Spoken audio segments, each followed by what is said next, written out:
ఏం నా మొహం చూస్తావు?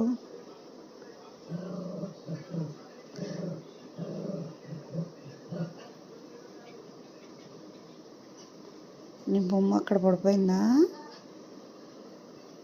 ఏయ్, ఏమేవ్ లిమిట్స్ క్రాస్ చేస్తున్నాయింది. నీ బొమ్మ అక్కడ పడిపోయింది కదా, బెడ్రూమ్లోకి రాకూడదు కదా. నువ్వేమన్నా బురి సాయమన్వా? ఏం తప్పులు చేస్తున్నావు? నేను పక్కది నిద్రపోతాను అనుకున్నా. సీక్రెట్గా కెమెరా ఫిక్స్ చేశా.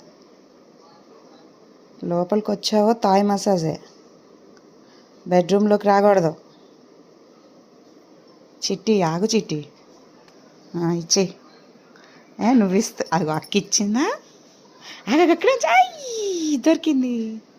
దొరికింది దొంగ మొహం దానికి, దాని బొమ్మ దొబ్బుకెళ్ళిపోతుందమ్మా.